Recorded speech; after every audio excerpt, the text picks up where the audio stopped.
Hey guys! So one of the most commonly asked questions we get here at Art Resin is how to make coasters. So we thought we would make a video dedicated to exactly that, how to make a coaster. And we're going to be showing you how to make coasters using some of the more commonly used materials. So we've got cork, we've got a stone tile, we've got a wood slice, we've got a piece of glass that we're going to apply glass mosaic tiles to. And we're going to show you a couple of different ways you can use a silicone mold to make a coaster. So we've got all our materials here ready to go, so let's get started.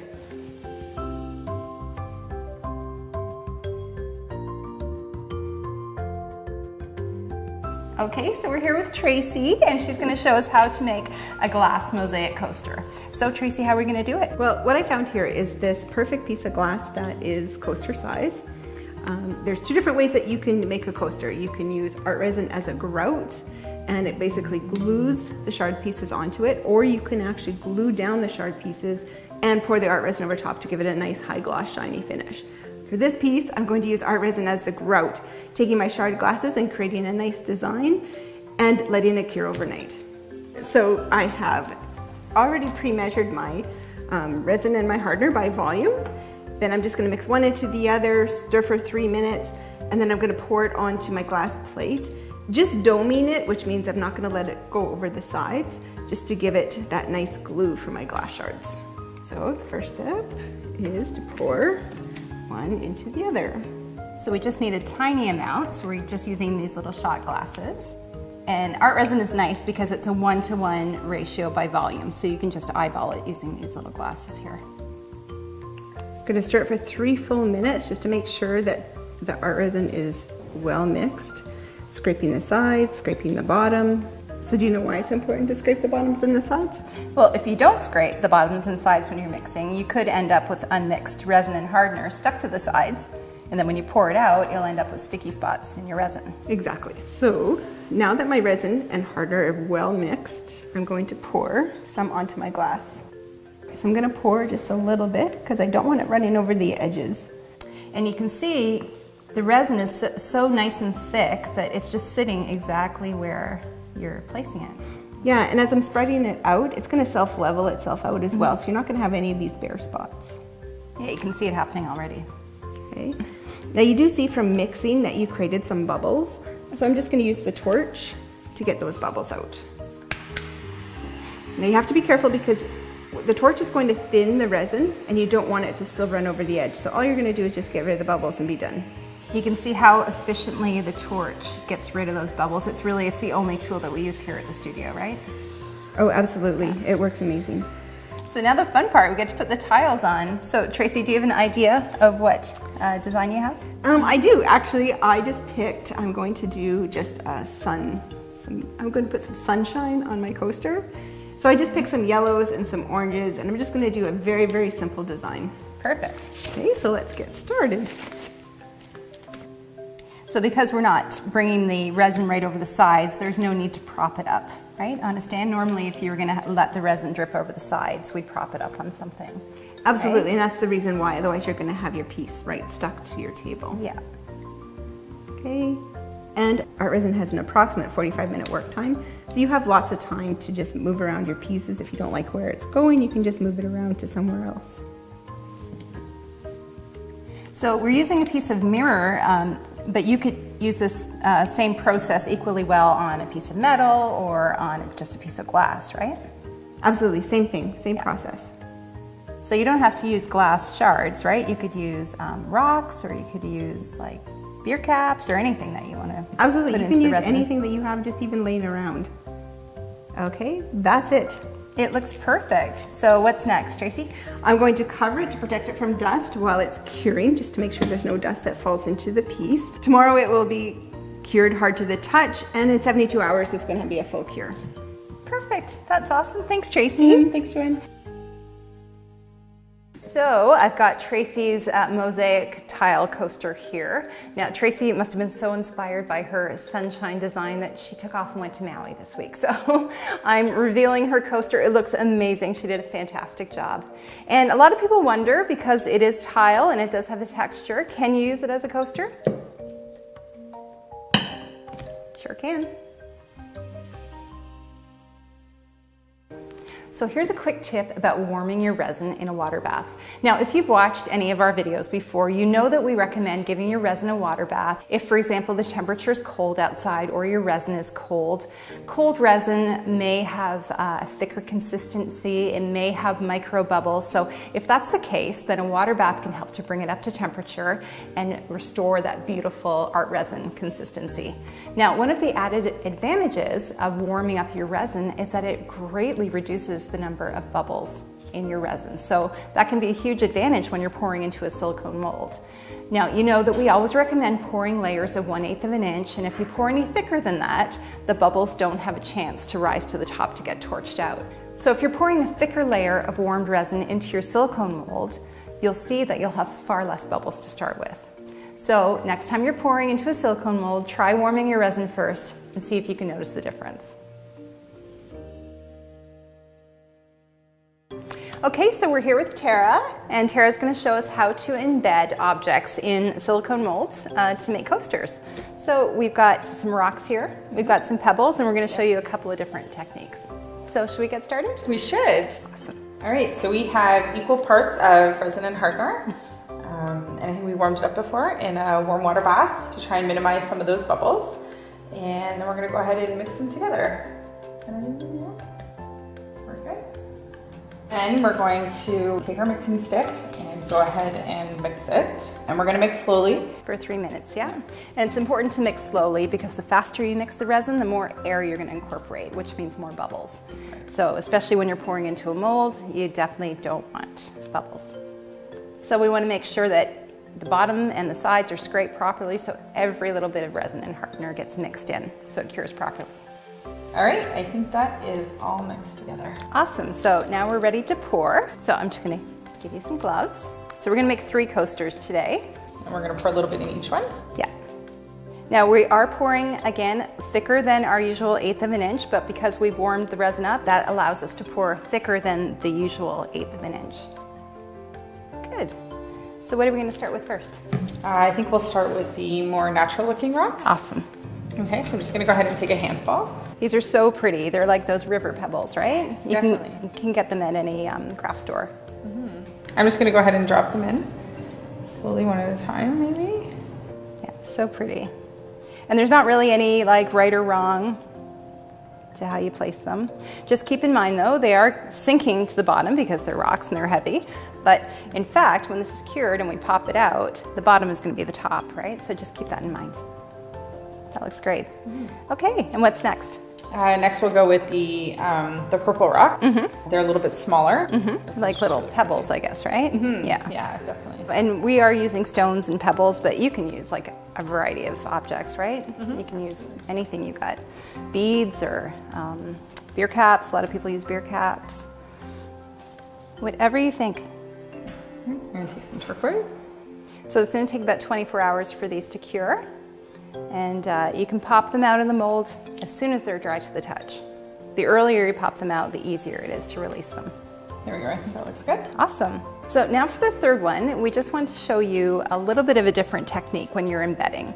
As I just said, some items are really heavy and they can sink down to the bottom or the top. So what you can do if you want to get a really thick coat is you can pour in layers. What you do is you pour your first layer and then you let it sit for 3 hours, 3 to 5 hours. It's going to start to thicken up.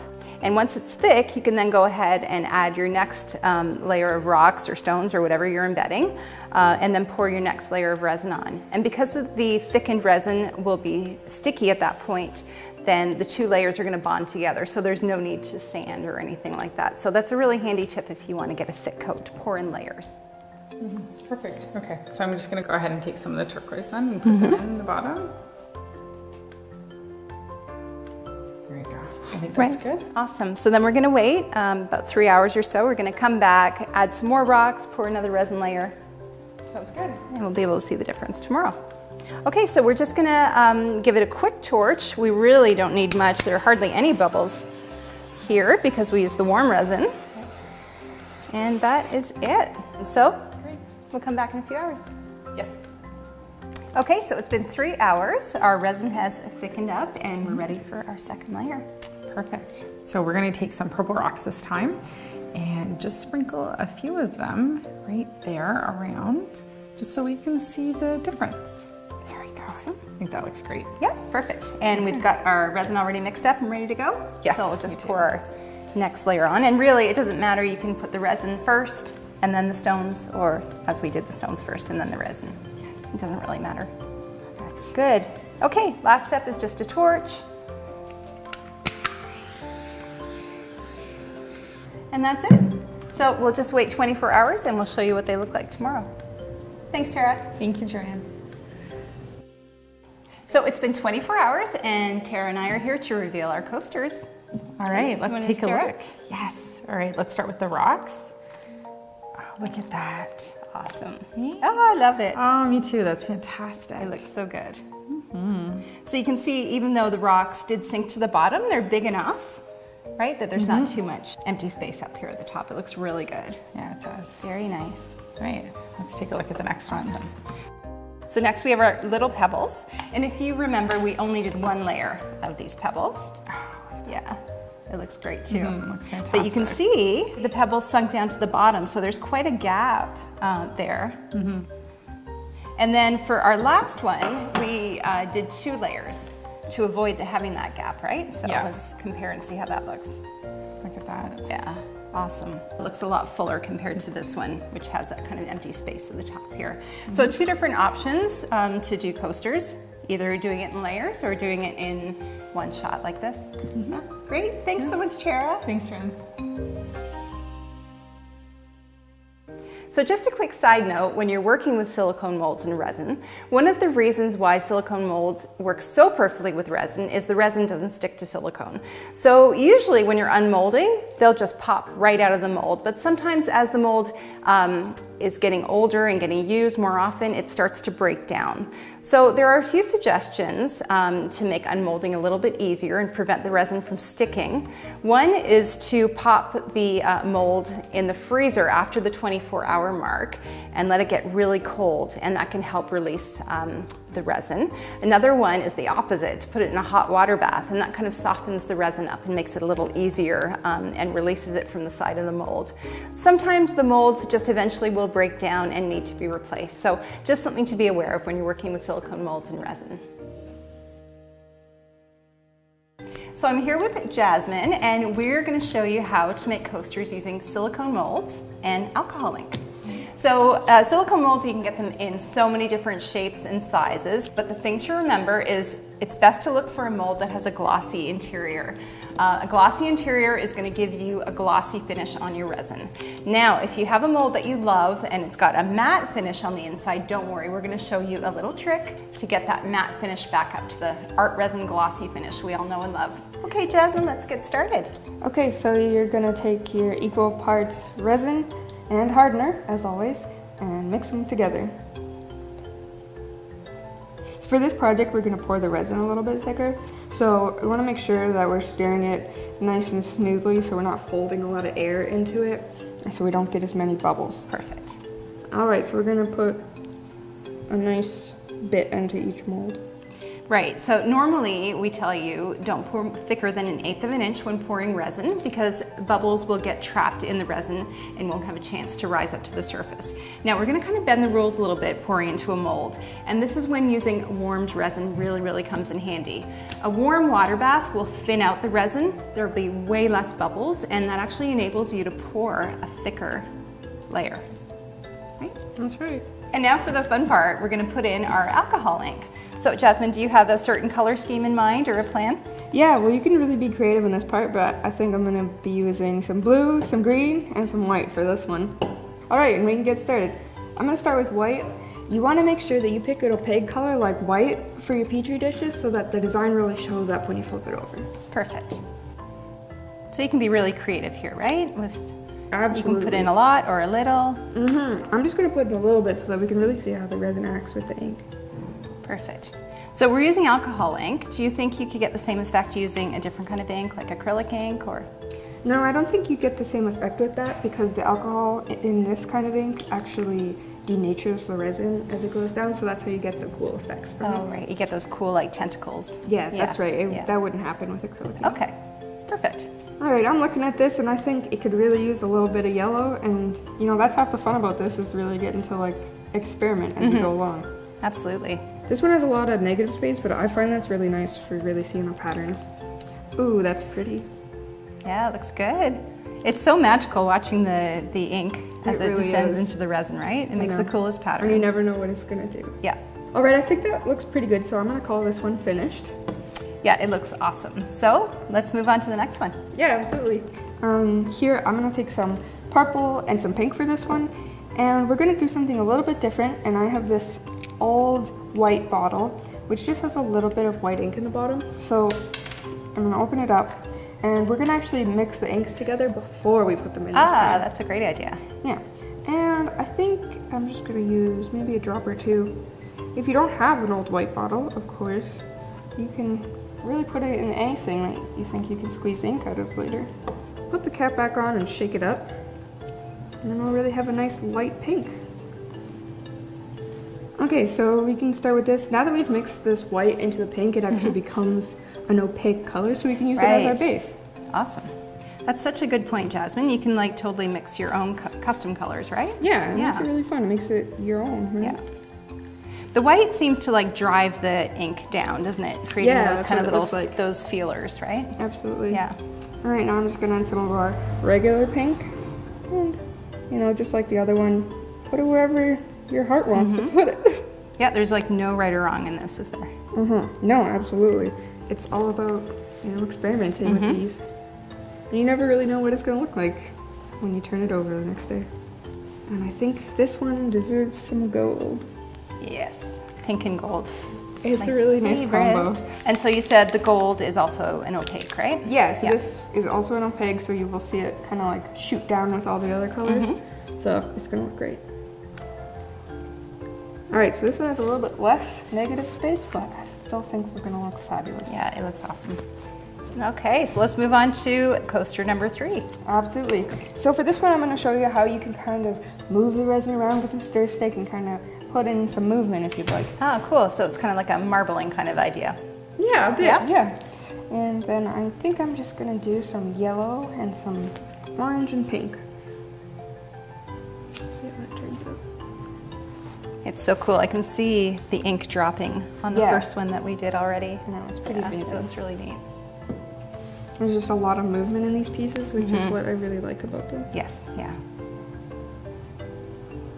If you're the kind of artist who likes a lot of control, then I think this is a good exercise. You don't really have a lot of control, do you, with this? Yeah, absolutely. I think that's really an interesting aspect to it. All right, so we got some color floating in there, not too much. And then I'm just gonna take the end of my stir stick here.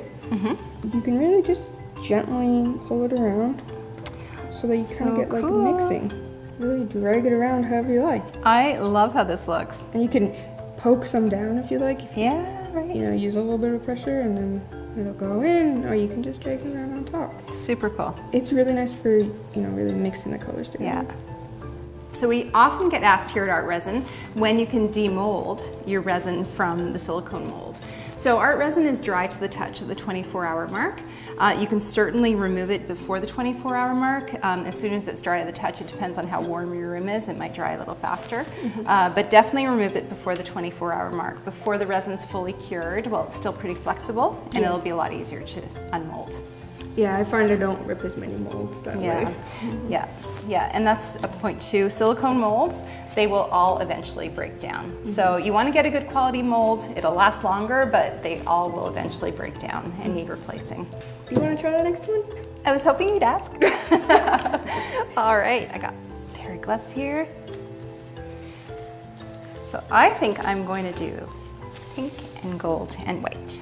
Ooh, that was pretty. And I'm going to try and do a pattern, I think. So this square mold actually has a matte interior, which is going to give a matte finish to the resin. But when we demold it, I'm going to show you how you can fix it and bring the gloss back. Okay, so we're all done now. We've got 4 very different looks here, so we'll see how they look tomorrow.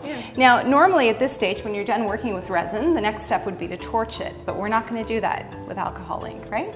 Yeah, alcohol is super flammable, so if you try and torch this, you'll light your thing on fire, which This is really unsafe. It's not good. So another great reason for using the warmed resin, it reduces the bubbles right from the get-go. So actually torching kind of isn't even necessary. I don't really even see any bubbles in there. Yeah, so they look pretty clear to me. yeah, yeah, awesome. So we'll see how they look tomorrow.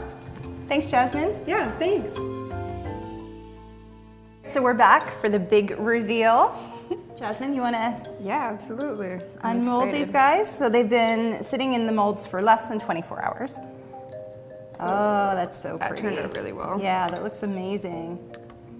This one had a lot of like negative space in it. Yeah, it's so pretty. All that negative space really lets you, see the pattern Yeah. of the alcohol ink.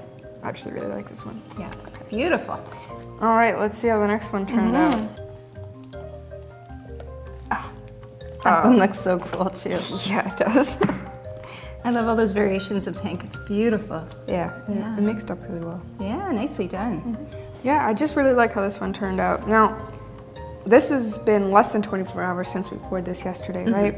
So you'll notice that it's like still a little bit flexible because it's, you know, entirely made of resin. It doesn't have some sort of base on it. Right. So over time, this will just keep getting harder and harder in the next couple days. But in that meantime, you want to make sure that you're laying it flat on the table and not kind of on something, because then you might get a little bit of a kink in there. Right. So yeah, you just leave it nice and flat for a couple days and you'll have a really nice and hard one. Yeah, like this one here. Yeah. The resin last week, it's absolutely rock hard now. You can't bend it, but it definitely was pliable when I first demolded it. So Yeah, exactly. great. Good. So I am going to reveal the next one. So these two came out of the mold quite easily. This one, if you'll notice, I'll just pop it out. It actually stuck to the mold at the corner here.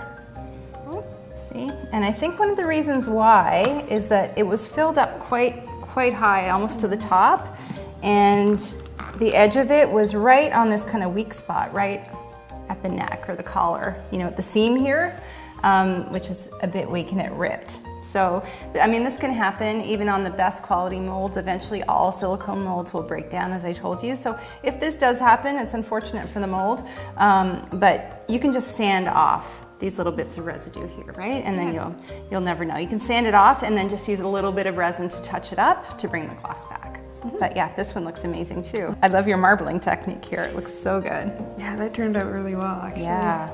Beautiful colors here, Jasmine. You did a great job on this one. Okay, so our last one now.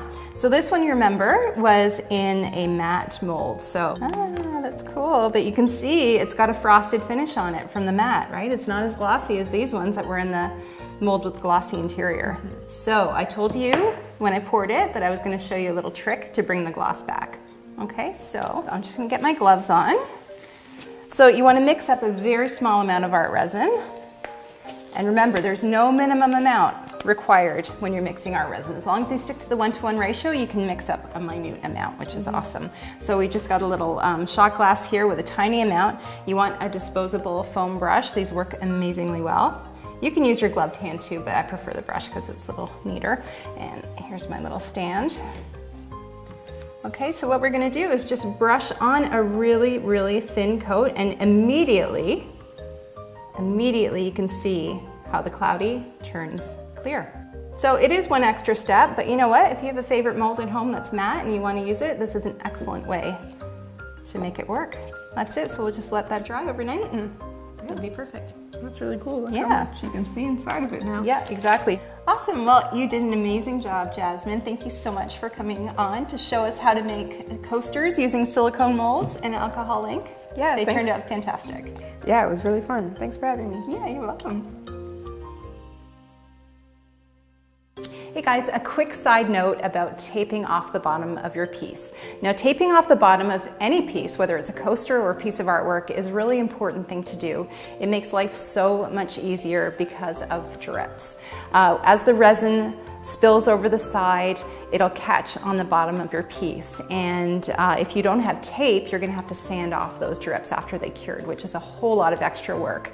What I like to do is tape off the bottom, and then when the resin is cured, you can rip the tape off, and the drips right along with it. So I just wanted to show you a couple little handy tips for taping. So we like to use masking tape when we tape off. This is one by 3M. If you use painter's tape or masking tape, just make sure you get a really good quality one. There are really cheap painter's tapes out there, but they don't have very good stick. They can be really porous and absorb the resin, so it really makes a difference to get a good quality painter's tape. So I've got this 3M tape here. Okay, so now for taping off a square, it's really straightforward, obviously. So what I do is line it up along the edge, and I let it extend past the sides, and then I just kind of do a miter cut with my thumb here. I'll just put my thumbnail on the very corner of the edge and then rip the tape on kind of an angle here like that. Okay, so, and then I just go around each edge like that, just overlapping and angling it off. This one here too. You see when you do the second one, it's overlapped and you've got a nice clean edge there. So I'll do this one here. And then you can use like something to kind of burnish it down. I just like to use my fingers here just to make sure I get a really nice bond there between the tape and my piece. Okay, you can even use your thumb just to press it down. And there we go, it's all ready to resin. Okay, so squares obviously are really easy. For circles, for a circular piece like this, or an irregular shape piece if you have like a charcuterie board, it can be a little more challenging, but I've got a way that I like to do it, and it goes pretty quickly. So what I do is I have thin little strips. I rip off thin little strips about this size, and I just take the straight edge and I line it up along the edge of my piece here, okay? And so I've got a little piece that's overlapping, and again, I just use my thumb to hold it down, and I just rip. And I'll just go around with these thin little strips, okay, and I just rip off the edges, and I just go around overlapping. Okay, it's a little tedious, but this is the easiest way I've found to do it. Okay, so you get the idea. I just keep overlapping, and eventually you end up with kind of almost a nautilus sort of pattern like that. Okay, and you can see here I've got a couple drips that caught on this piece. Now, a handy thing when you are removing the tape is to wait until the resin is dry to the touch. And that can be well before the 24-hour mark. In fact, you can pull it off as early as the 12-hour mark, depending on how warm your room is and how quickly the resin has dried. Now, the reason you want to pull it off early is that because if you wait until after the 24-hour mark when that resin has fully cured, it's going to have really bonded, and it's going to be really hard to pull off. So this one here has been sitting for over a week or so, and I was trying to pull it off earlier, and I'm going to have to sand this off. Those drips there that the tape has caught, they've really bonded to the resin on the side, and the tape is just like ripping without really pulling the drips off. The drips are kind of staying on there, so I'm probably going to end up having to either use a blade to pop them off or sanding it off. And you can see on this one as well, the resin has run down the sides and really cured all the way around the tape. So if I had pulled this off early, it would have just ripped right off, but now the resin has really cured, and it's going to be tough. So always remove your tape as soon as your resin is dry to the touch. And that's it. That's your quick tip on taping and removing your tape from your resin piece. Okay, we're going to do the rest of our coasters now, and I've got my cork coasters, my stone tiles, and my wood slices. Now, the reason I grouped these ones together is because I want to do a little experiment. These are all natural objects, which means they're more porous than, say, glass or mirror or metal. And being more porous means that they can absorb the resin, which could end up making them darker. So an easy way to test for this is by testing first with a little bit of water. Just drop a little bit of water, say, on your wood slice, and if it immediately goes dark, you know it's probably going to absorb the resin, and it's probably going to end up darker as well. So what you can do to lessen the darkening is to seal first. So you can use a spray sealant, like this Krylon spray, or I really prefer actually using a brush-on sealant, like white glue or Mod Podge, and you can apply it with a disposable foam brush or even your gloved hands. And the reason I prefer a brush-on sealant is because these natural objects have a lot of nooks and crannies in the stone and the wood, and you can really use the brush or your gloved hand to work in the sealant into those nooks and crannies. And the most important thing is to choose a sealant that dries clear and is appropriate for the material you're sealing.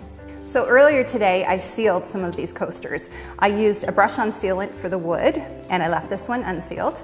I used a brush-on sealant for the stone tile, and I left this one unsealed. And then for the corks, I sealed one of them with spray sealant.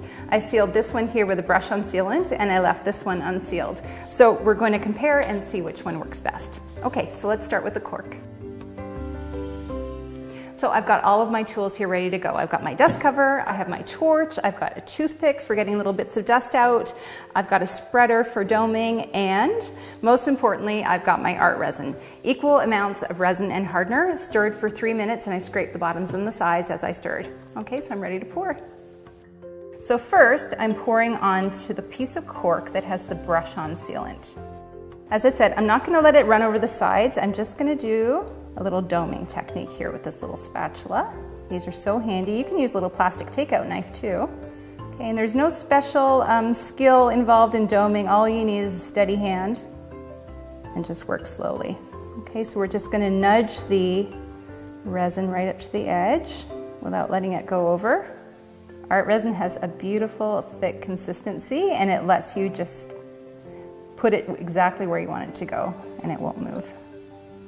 And then next I'm going to pour on the coaster that had the spray sealant. When you do this, you don't have to tape off the bottom. You can if you want for a little extra insurance, but when you get good at doming, you don't have to. And our last one is the coaster that had no sealant on it at all. It's just raw cork. So I'm doming all of these, but as I said, you could tape off the bottom and let it run over the side if you wanted to. I like the idea of doming because it's one less step. Okay, we'll just give these a quick torch to get rid of any bubbles. Got our artist torch here, just a really quick pass. It doesn't need much. Okay, and then of course we have our toothpick handy. We're gonna look in the light and make sure there's no bubbles that I missed or bits of dust. Oh, actually there's one little thing there. A bit of dust. There we go, got it. Perfect. So we're just going to cover these up. In 24 hours, they're going to be hard to the touch, and we'll see how they look.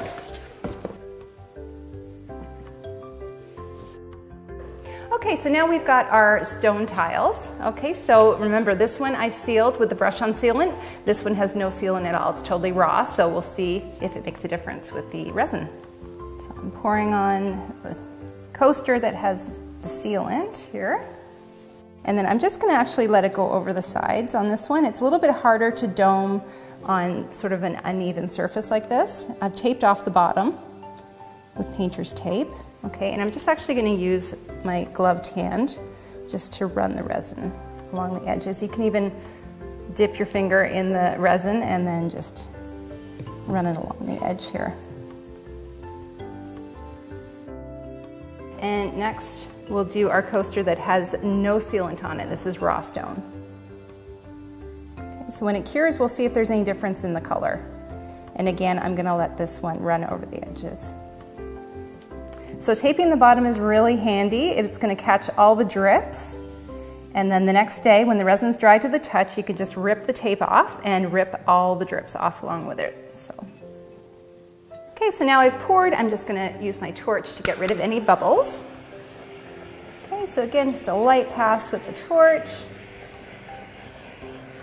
Okay, and then grab the toothpick and just take a look in the light to make sure there's no bubbles or dust that I've missed. It's looking pretty good. There's one tiny little bubble there. I'm just going to pop it.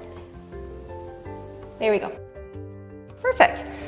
So you can already see this coaster is actually going a little bit darker, the one that didn't have any sealant on it. So we'll see how it looks tomorrow after it's dry, after 24 hours. So I'm just going to cover it now to protect it from dust, and we'll see how it looks tomorrow. Okay, so now we're going to resin our wood slices. Now, if you remember, this one here had the brush-on sealant. This one is raw wood. Okay, so one of the other reasons why I really like applying a sealant, especially with wood, is that wood can be notorious for off-gassing. And what that means is it releases the trapped air, because it's an organic material. It releases its trapped air into the resin in the form of bubbles. So sealing just helps to provide a barrier. It creates a barrier to prevent that air from off-gassing. So I always like sealing. All right, there's a lot of different reasons why wood can off-gas, but it can be the age of the wood, it could be how dry it is, it could be the type of wood, so sealing is always a best practice. Okay, so now I'm gonna pour, and I'm just gonna dome this one again. Again, if you wanted to do the sides, absolutely no problem, you can just tape off the bottom. Just get a good quality painter's tape. You want a good quality one that has good stick. Okay, and if you do want to cover the sides as well, you can use, again, a disposable foam brush, but I just like using my gloved finger. So now I'm going to pour on the piece that has no sealant, the raw wood. You can already see there's a difference here in color. The one with no sealant is immediately going darker. Okay, so let's grab my torch here and give this a quick torching to get rid of those bubbles. Okay, and toothpick, check. That one actually looks good. Oh, there's a little bit of dust in this one here. Okay, awesome. So we'll cover it up and we'll see how they look tomorrow. So our coasters have cured and I'm ready for the reveal. So we'll start with our wood. If you remember, this one had the sealant on it. It kept its color. It's still quite pale. This one here had no sealant. So the resin really absorbed, and it actually, I think it looks quite beautiful. The wood grain is just glowing. But you want to be careful and test first so you know exactly what to expect. Wood is all different. It depends on the type of wood. It depends on how dry it is. You might not get this kind of glow. This one, for example, here, I sealed it on the front, so it kept its nice light color. But you can see on the back, where the resin seeped over, it went really, really dark. So always best to test first so you know exactly what to expect. Same here with our stone coasters, our stone tiles. This one had the sealant, so it kept this nice bright color. And the one with no sealant absorbed and went a little bit darker. So just good to have options. And now the cork, and this one actually surprised me, the results here. This was the cork coaster that had no sealant. It looks beautiful. This one here was the darkest one of all, and this one had the brush-on sealant. So the cork really, really absorbed that brush-on sealant and ended up becoming really dark. And the one here, the spray sealant, I actually wasn't even sure if it would work, and it totally did. This one is the lightest one of them all. So just an important reminder, always, always best to test first so you know exactly what to expect when you're resining. So that's it. Thanks so much for joining us as we showed you step-by-step how to resin a coaster. We hope that you feel informed and inspired enough to try making a coaster of your own. And as always, be creative and have fun.